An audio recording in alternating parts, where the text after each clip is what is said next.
Hey everyone, today I've got behind me the Porsche Cayenne Turbo. Now I'm really excited about actually testing this car out. I've never driven a Porsche Cayenne Turbo before, and for a long time it's actually been one of my favourite performance SUVs. And I personally think that Porsche really started the sort of trend of the performance SUVs. Since then, we've seen a host of other cars bring out SUVs, and then they've just gotten faster and faster and faster. So before I take you around the car, if you can also please subscribe to my channel if you like my videos.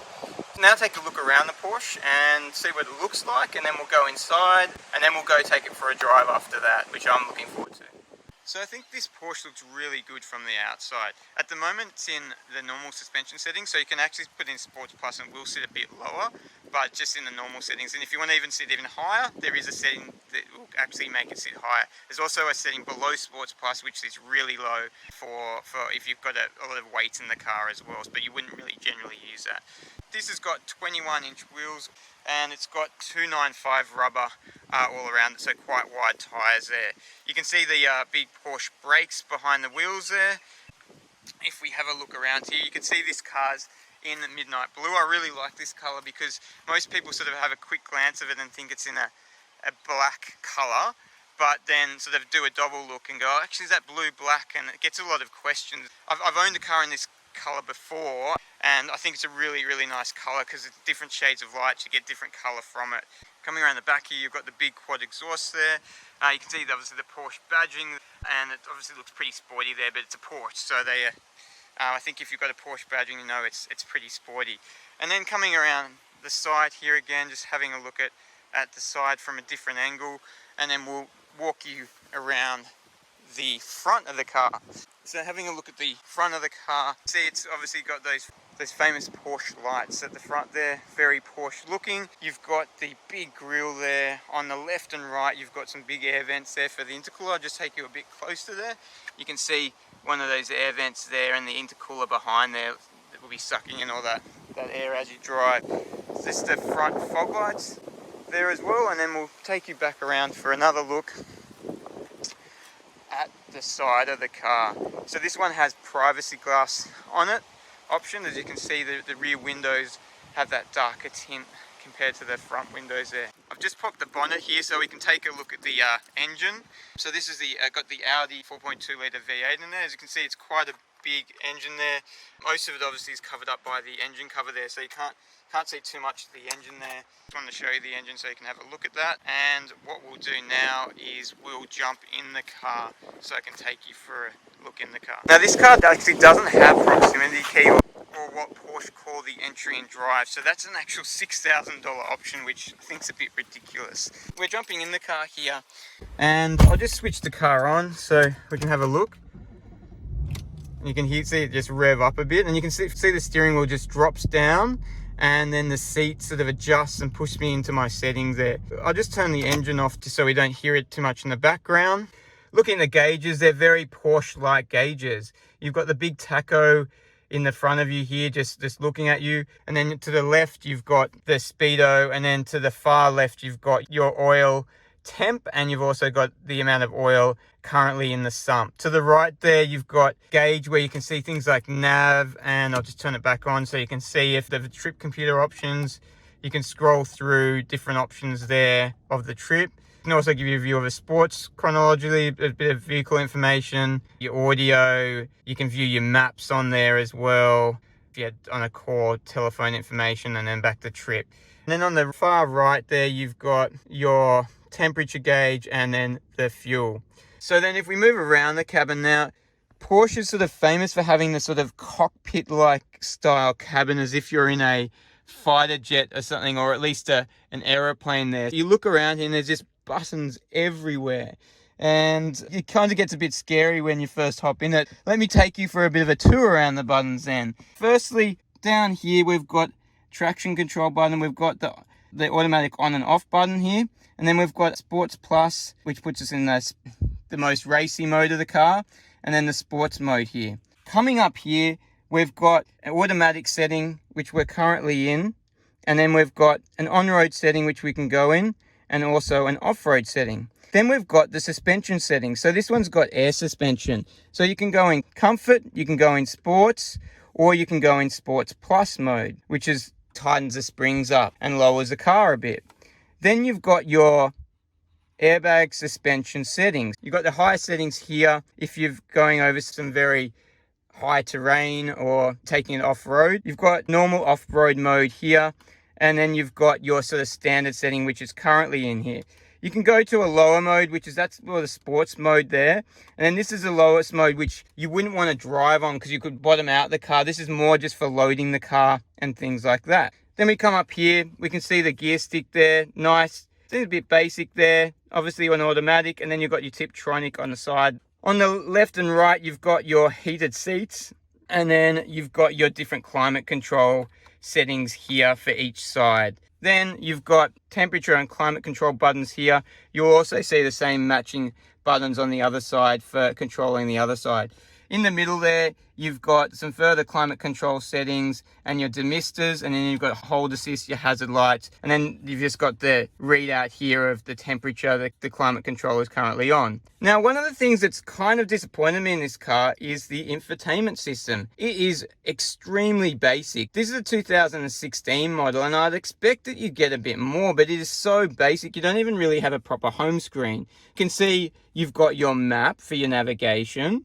There, you can obviously enter in your navigation destinations. This is also touch screen, so if I want, I can use it as a touch screen, which is fine. I've got the phone settings here, and then you've just got your media settings here, which is just, you know, if you've got an SD card or something you want to plug in, and then you've got your radio stations here for the digital radio. But really, there's not much else. There's options here in the car settings, but really that's all to it. It's very basic, and I'm actually a bit surprised and disappointed with how basic that is. While I've got you showing you the infotainment system, what I'm going to do is also show you the parking view that you get. You can see it gives you a nice 360-degree view there. At the moment, you know, you can see the front sensors, the rear sensors, and sort of an aerial view of the Porsche. If I press this button on the wheel once more, it'll bring back up all the other different sort of views I can have for the parking mode there. So that's kind of cool. If I take you back up the top here, you can see that nice sort of watch gauge there. It's also used as a timer. You can use it as a lap timer. Now there's even more buttons as I go up here. What we'll do is we'll show you these buttons. We've got the interior light buttons there that do all the controlling. Then we've got the park assist button that you can turn on or off there. You've obviously got some places where there could be even more buttons, but there's nothing there. And then you've got the sunroof control here for the sunroof. This doesn't have the full panoramic sunroof. This has just got the small sunroof to it. So that's all the buttons, and yes, there's plenty of them. Now, coming around the car and just having a look at the inside, this has got the chocolate brown interior, and I really like it. It's sort of unique. It's something a bit different from the cream and black interior. And then if you look on the left there, you can see that passenger seat, you can actually set the passenger seat, which I think is kind of different and something I haven't actually seen before. So that's kind of cool. I really like it. Really, you do feel the quality in this car. Like, it feels nice. This leather here, and you've got the nice stitching that you can see there as well. So they've done a very nice job. When you get in here, it feels quality when you sit on the nice seats, and when you're looking around the cabin, everything does look very much quality around the cabin. Now, just taking you back around to the steering wheel and just sort of showing you some of the buttons here. So you've got the volume button. This diamond button is sort of a custom one that you can set up. It's been set up to actually show the parking mode on the infotainment system, which I just showed you. Your phone button here. So when I was showing you the DIS display at the start, I was using this button to go through the different menus there. This is obviously a back button, and then you've got the phone button here. Behind me, you can see the flat paddle Tiptronic paddles here for changing the gears in sports mode. And then you've got literally your blinkers, and down there you've got your cruise controls. Weirdly enough, this doesn't have, you pay a lot for this car, but this doesn't have adaptive cruise control. That's another option that Porsche will charge you for. And that's it on that side. Just behind there, you've got your wipers. And then if I just take you down here, the parking brake, it's an electronic parking brake here, and it's a bit of a strange position, so you can just see it there. And then you've got your standard headlight switch and your fog light switch all down there. This one, as I said before, it doesn't have a start-stop button, and so you use your regular keys. That was an option. You've also got your options for your driver's seat here, and you've got some settings there to set your required settings. You've got your window controls down here and your mirror controls here. It's going to take you and just going to quickly show you the electric seat buttons. So looking here, you've got a heap of buttons here. You've got your lumbar support here. You've got the tilt for the seat here, and you can obviously bring the seat forward and back here. This button here is for the extra footrest here, so this will bring this, you see it electrically move in and out. This is for the side lumbar to tuck you in to the seat more, so we'll bring this tighter. And this button here is for the lumbar around near your ribs here, so it will bring this in a bit tighter as well. All right, well, that's the front of the Porsche. What we're going to do is go around and show you the back of the Porsche. In the back here now, it's a big car, so as you'd expect, but you do have a lot of room here. You can see there's a lot of leg room here, so I'm not even touching the seat in front of me, and also heaps of headroom there. I'm obviously not the tallest guy, but still got a heap of headroom there. So let me take you further around into the cabin. You got the middle seat here. The middle seat doesn't look massive, to be honest. You thought the middle seat would look a bit bigger in this. You can see this has got a child seat in the back, and you know it fits in there easily, and you've still got a reasonable amount of room in the middle here. The drive shaft doesn't come up too much in this. In the middle seat, you still do have a reasonable amount of leg room, so it's not going to be too uncomfortable. You've got your air conditioning vents there. The seats are actually quite comfy. They sort of, you can see it here, they sort of have that lip on it, so they're even sporty in the rear here. Got some things like an ashtray in the back here, so a bit unusual to see ashtrays these days in the cars, but they're here. And then you've got those Porsche, the handles here. And then you've got your lights and things like that. These seats are on rails, so if you want, you can see that I can shoot the seat around now. This is the most furthest back I am at the moment, but you can go further forward if you want. You've got some cup holders if you want, and these seats will all fold down flat for you. Right, so let's have a look at the boot, and I'll show you how much room's in the boot. So around the back here, and you can open the boot up either in the cabin or just from the back there. You can see it's an electric opening boot. Got a pram in there at the moment. It gives you a good idea of the actual room. So just take off the cargo cover, and you can see it's got a reasonable amount of room. I kind of thought that you'd probably be able to have a tiny bit more, but you can see that pram's fitting in reasonably well. Got a heap of storage space on the left there, and you can lower the back from here if you want, if you needed to put anything in there, or you can actually increase the height of the back. So again, I haven't seen that in the cars. That's pretty cool. You've got your power socket there. Now this has also got just a space saver in the back there. You've got a tiny bit of storage where you can squeeze other things in there. If you want to actually use this, if you get a flat tire, there's an electric pump which is just actually sitting there at the moment, and you have to pump that up to be able to use that space saver. So that's the boot for you, and this is I've got the electric closing boot here, so just press it and it will come down itself and close itself. So before we jump in and take it for a drive, which I'm looking forward to, I just want you to actually hear the car from the outside. This is a diesel, but I think just sitting there idling, the car sounds really, really good. Just give me a sec, I'll turn on the car and you can hear it. So you can hear that gargly sound as you turn it on, and when it's idling there, you can hear that V8 sound. It doesn't sound very diesel. I love that little V8 sound. And then what we'll do is we'll give it a bit of a rev here, a bit more of a rev, so you can, and I reckon it sounds awesome. Like, it just sounds really good. So I just wanted you to hear that. Now we are going to jump in the car and take it for a drive. Let's find out what it is like to drive.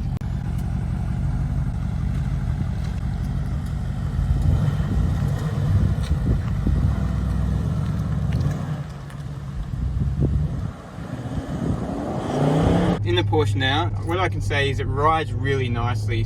I'm in sports mode at the moment, and it still is really, really smooth in sports mode. How the car actually feels, the gearbox, I really like the gearbox in this.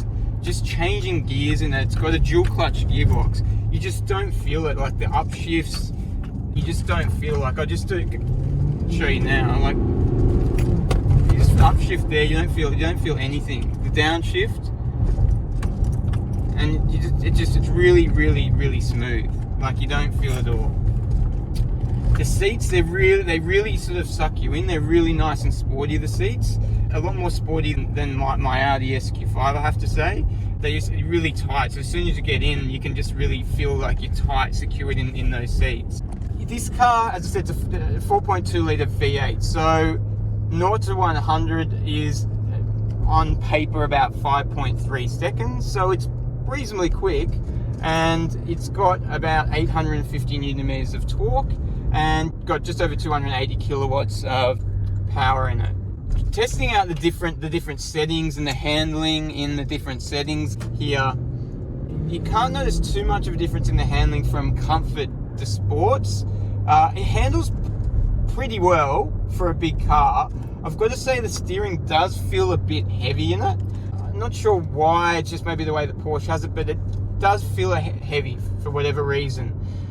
It doesn't, like, you wouldn't be wanting to push this too hard around some really tight bends, as I think you'd start to feel the size of the car, and you'd feel a tiny bit of body roll. You get a bit of body roll in comfort mode in the car, and putting it in sports plus mode, that body roll sort of starts to disappear. So I'd say handling wise, for a big SUV, it's very good.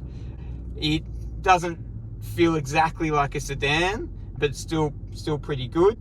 The engine feels really strong. So if I compare it, probably the best way I can compare it is a car that I drive often, which is my Audi SQ5, which is also a diesel, and it's got a V6 twin turbo in it, and it has very similar. It's about 5.1 to 100, so they're very similar in sort of performance and how each car should feel, because they're both diesels.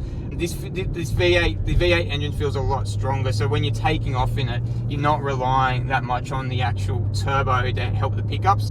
It will basically, you put your foot down and it would just take off, because it's got the sheer torque from the V8 engine there. So if I just sort of accelerate now, you'll see what I mean. So it just sort of takes off, and you're not even feeling the turbos or even needing to hear the turbos pull up. So yeah, the acceleration on it, I reckon it feels just as fast as my Audi. So they're very similar, but it does feel quick, and the engine just feels a lot stronger, a lot sooner, without relying on its twin turbos, which it does have. So the Bose sound system in this is quite good. It's got some nice bass, as you would expect, and then the sound's really clear, and the quality is really nice. Now, being a diesel, even though it's a V8, like, the fuel consumption is really good. So it's just, Porsche quoted as a combined just over 8 litres per 100 kilometres.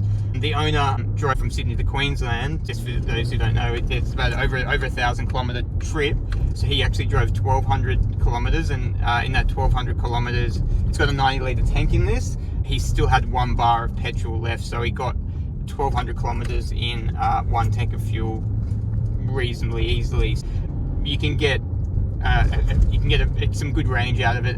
Obviously a diesel, good range, but it's a V8, so that's great for a V8 performance sort of car. In general, what do I think of this Porsche? As I said, for a long time the Cayenne Turbo was if I was going to get a performance SUV, that's the car I was going to get. So coming into this with some big expectations, because I haven't actually driven one before, and I think it's lived up to those expectations. One of the things I probably thought it could do a bit better was its handling. It does handle well, don't get me wrong, but I just thought even in sports mode you still get a bit of a lean, but this is a big heavy car, so I guess what can I expect? Performance is as I expected. It's fast, it's quick, the car feels quick inside. It's even strong throughout the higher rev range, which in a diesel sometimes you don't get. Once it passes about 3,000 revs, it just starts to sort of lack down, but because of the torque in this V8, you still get that feel of it still increasing the speed at the higher rev range. Really smooth, like I can't compliment enough at how smooth it feels inside the cabin. Really put together. There's no creaks or anything like that when you go over big potholes, so it's got a really firm ride and feel to it. The gearbox, as I said before, I think is fantastic. Like, it's so smooth, and the upshifts, the downshifts, it's just a really nice gearbox. So in general, I think it's an awesome car. It's great for a family. It's got heaps of room, as I just showed you before, in the back. On long drives, you could easily drive 1,000 kilometers and just be happy to sit in the cockpit here and drive. And I've enjoyed driving it. So if you are looking at a Porsche Cayenne Turbo, I definitely recommend it as a sort of a nice family car. It's not going to blow your shoes off in terms of performance. It's, as I said, it's quick, but it's obviously not the quickest of cars. 5.3, it's pretty reasonable speed to 100 there, and obviously beyond that it goes pretty well as well. But you'll sort of, it'll put a smile on your face if you ever want to put your foot down and things like that. Obviously, if you want a pure performance SUV, you'd probably go something more to, like, if you had the money, the Lamborghini Urus, or maybe the Alfa Romeo Stevlio, top of the range Quattro from Morgia, or whatever you call it, or maybe even the Mercedes GLC 63 there, or you could just go for the petrol version. GTS is obviously going to be a bit quicker than the diesel version as well. So yeah, thanks for watching today. I hope you enjoyed the video. As I said, if any of you want me to review your car and you're based in Australia, preferably Sydney, please send me some comments, and I'm happy to review your car. Yeah, thanks for watching today.